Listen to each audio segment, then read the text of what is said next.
Hi, today I'm going to show you how to make my ube cake jars. So the first thing you're going to want to do is to separate the egg yolks and the egg whites, and the easiest way to do this, I find, is to just catch the yolk in your hand and transfer it to another bowl.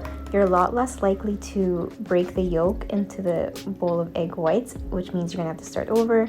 So really this is, I find, like the most efficient way to separate egg yolks and egg whites. Now that you have your egg yolks, you are going to beat them until they are nice and fluffy.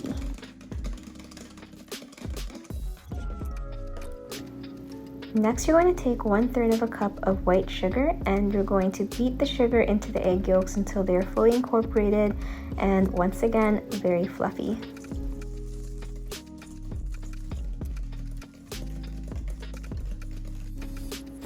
And then using the same measuring cup, you want to measure out 1/3 of a cup of vegetable oil, add it to your egg yolk and sugar mixture, and then also grab 1/3 of a cup of just regular water, add that to your mixture as well, and then continue to whisk.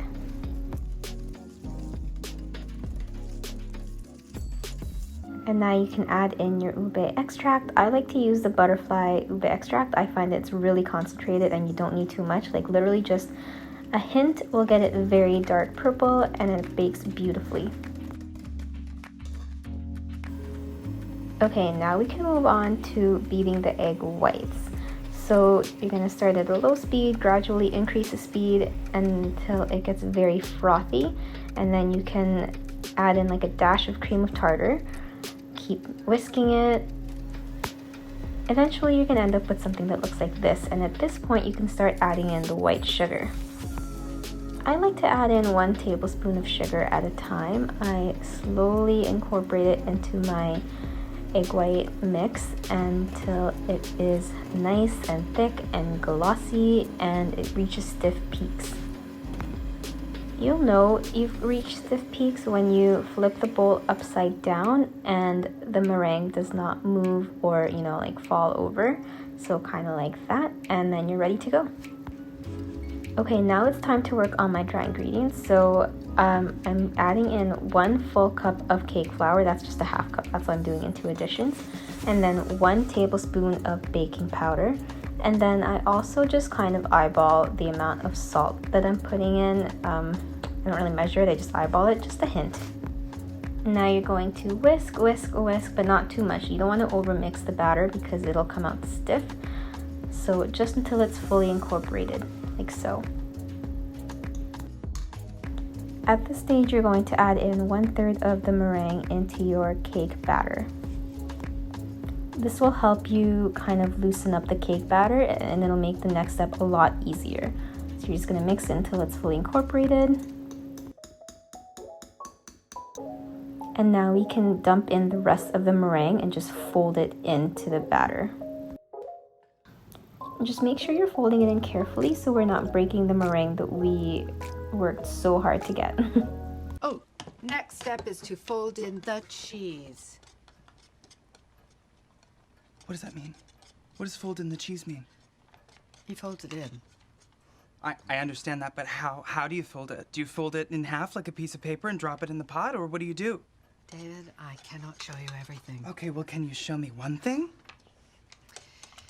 Here's what you do. You just fold it in. Okay. I mean, it essentially looks like this, like you're literally just folding it in. I don't know how to explain it. Once you finish folding in the meringue into the batter, you can transfer it into your cake pans. I use 2 9-inch round cake pans and they work perfectly. I bake them at 350 degrees Fahrenheit or about 176 degrees Celsius for 27 minutes. And here's a quick little doggy break while we wait for our cakes to bake. Alright, now that the cakes are done and they're cooling, we can start working on the Swiss meringue buttercream. We're going to do the same thing. You're just going to separate the egg yolks from the whites. You can save the egg yolks for something else. I like to make cookies out of them. But yeah, you can just save those. We only need the egg whites.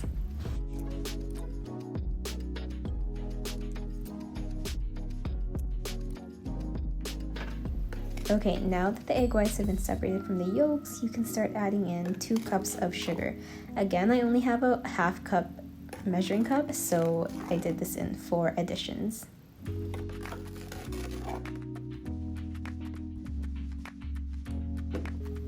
You'll want to have a pot of boiling water on standby so you can add your mixing bowl with egg whites and the sugar to that. You're going to just warm it up until it's frothy. Love that word. You'll know it's done when you feel that the sugar has fully dissolved into the egg whites. So this type of meringue is a cooked meringue. It's a Swiss meringue buttercream. The first meringue that we did was French meringue, and this is Swiss meringue. So you're going to whisk it until you get stiff peaks like this, and then we will start slowly adding in our room temperature butter. I used up a whole block of unsalted butter. Once it starts to thicken up and starts to look more like a buttercream, I like to take my whisk attachment and kind of just scrape the edges of the bowl and get it all in there. Now would be a good time to add in your ube extract. I added in about half a teaspoon, and then I start whisking again until the color has been fully incorporated into the Swiss meringue buttercream. I like to use the lid of the mason jar as kind of a template for, like the cakes that are going to be going inside the jars themselves. I find that it's actually a perfect size. Now we're at the fun part. Now you can start constructing your cake jars. So you add in 1 layer of cake, and then a layer of frosting, and then a layer of cake, and then a layer of frosting, and then you just keep on going until you reach the top.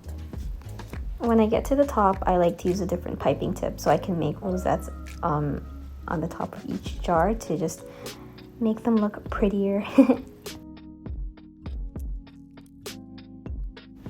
And that's about it. I think they last about a week in the fridge. You definitely have to let them come down to room temperature prior to eating, just to ensure they have the best texture. And that's it. Hope you guys enjoyed my video. Let me know if you have any questions. Bye!